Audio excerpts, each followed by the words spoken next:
So here's what I've got. Let's solo that.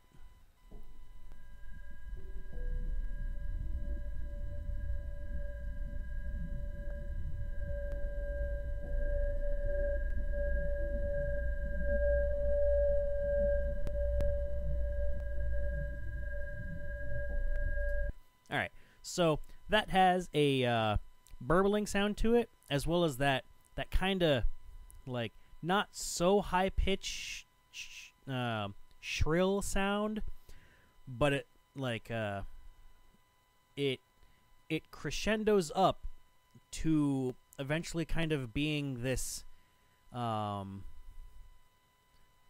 can't really think of a word for it, so I'll just say irritating for now sound that like it triggers something, which in combination with some of these other things, so now we've got this.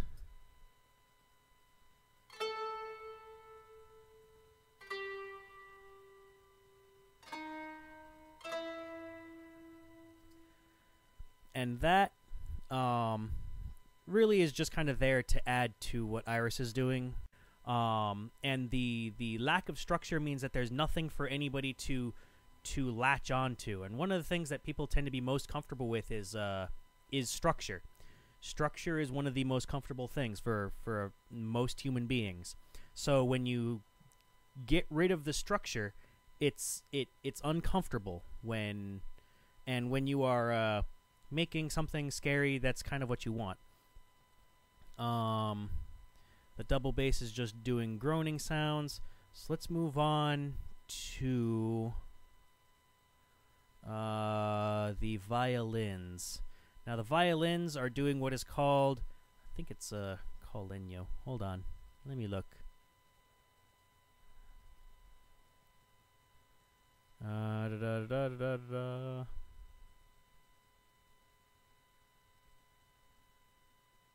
Yes. Call Lenyo, which is essentially, I think that's smacking the strings with the fiber side of your bow, and it sounds like this.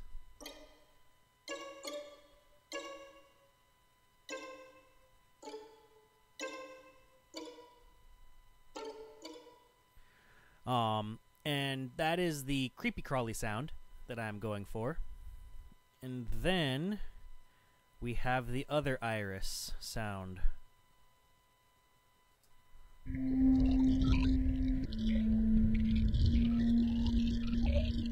Now that I gave actual notes so that it could be used as a pad on top of having the sound effects behind it. And then the other and last most important part is the French horn, doing clusters.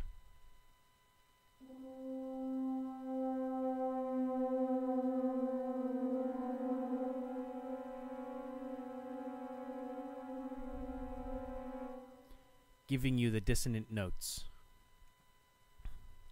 So that is what I've got for the actual piece so far. I know I said I was going to give you education and I didn't necessarily give you a whole lot, but really it was more observations to what I found in creepy music, which is a lack of actual structure, not a whole lot going on, lots of dissonant notes, lots of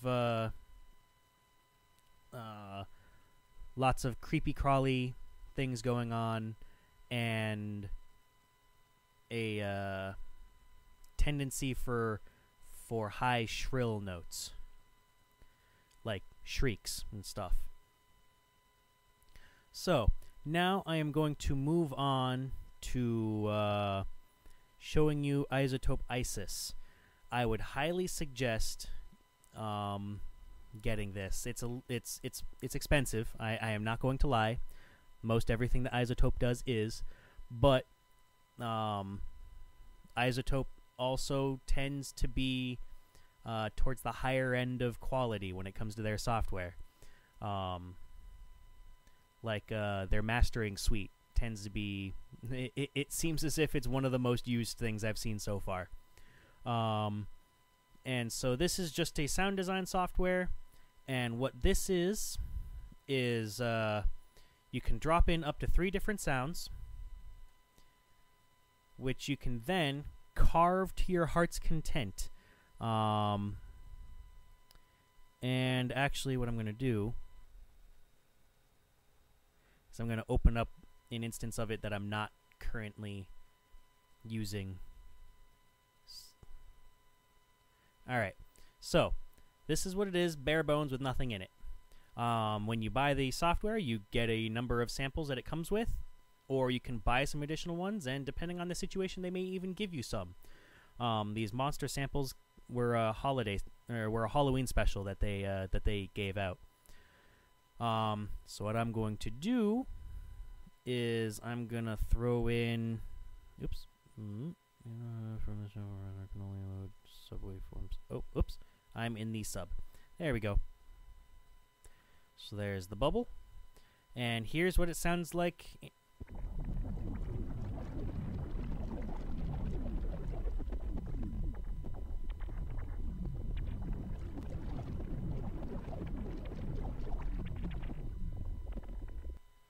In its entirety. And then and here's where the original sample is currently set, right there, but I can go all the way up here.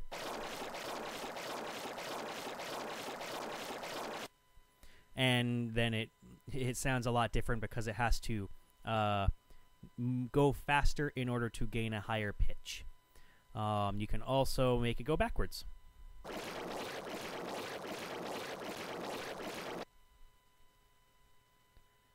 Or backwards and forwards. And so on and so forth. You've got various things like that that are really cool. And then the biggest part of this is the ability to carve out portions of the sound. So let's just select this.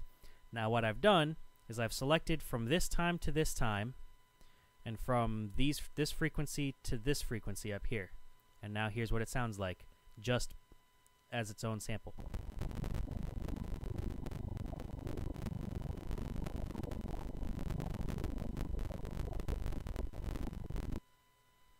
And then take the eraser and do this.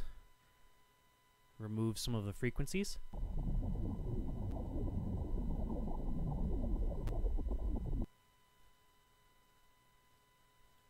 Remove some more frequencies just by removing some dots.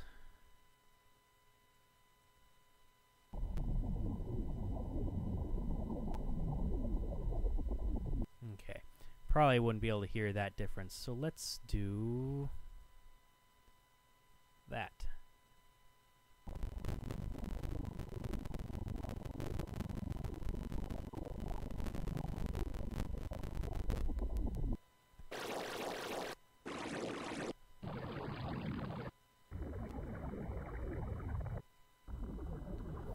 So, I mean, it's kind of harder with that sample. Let's actually clear that and find something that's a little bit more...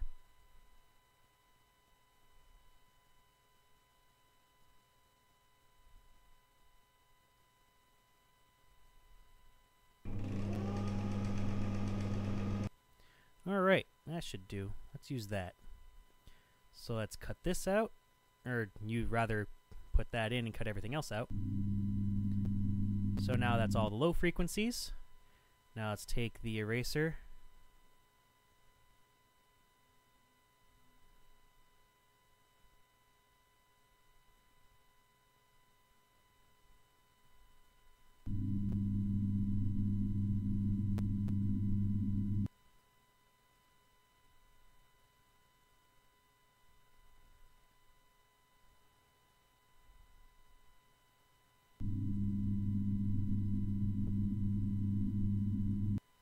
Okay, in this short span of time, I'm kind of having difficulty showing you everything.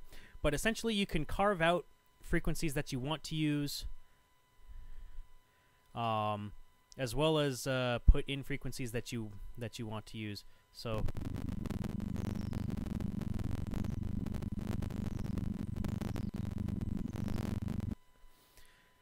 And then it's really, really good for either creating your own sound effects or making pads without needing a synthesizer.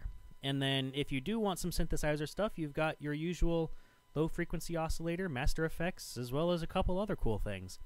So let me get rid of that and really quickly show you what it is that I did here.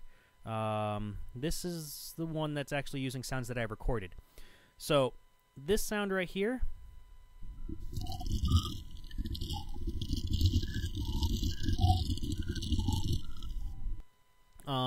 if you couldn't guess, that is me blowing bubbles in my iced coffee. I put in all the low frequencies, a vast majority of the high frequencies, except cutting out some angles so that it has a very sound, and then I put in little dots of the mid frequency so that it has a little bit more random tint to it. And then over here, I've got a recording of a road.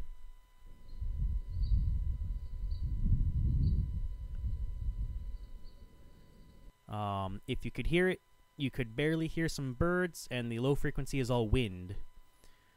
And then over here is a window fan, which you may or may not hear. It's actually on right now.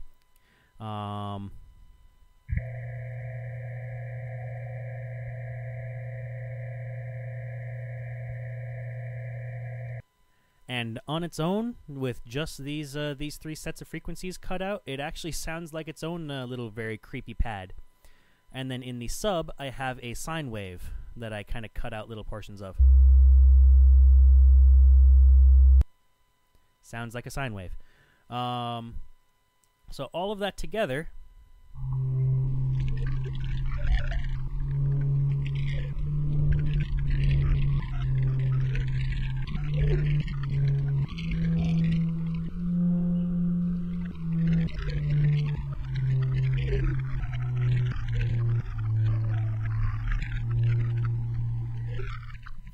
So this software gives you the ability to make pads as well as sound effects, and because of the extremely fine manipulation that you get over all of the frequencies of the sound, on top of the low frequency oscillator and the actually really, really cool and useful master effects here, and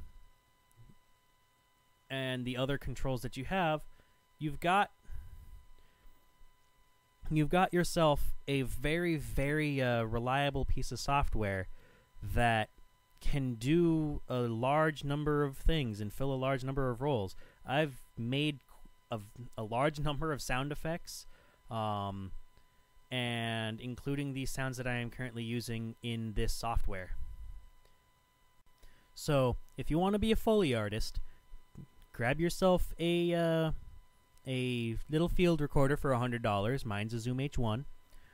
And then grab the iZotope Iris software for it was like anywhere from $300 to $500. I can't remember which. And then some recording software that uses VST plugins, and then you're all set. I mean, this thing's freaking awesome. I've had a lot of fun with it, and on top of that, most important part for me anyways, is the fact that I don't need my recording software open to use it. It doesn't need an audio interface or anything. So I don't have to bring any of my gear other than my little recorder. I can record sounds, put the sounds onto my laptop really quick, open up Iris, and start fiddling with it. So yeah, I bet there's a lot more that I can say about this, but it is not coming to my head right now. So I hope you enjoyed this video, or rather these sets of videos, and I will speak to you again soon. Keep it cool.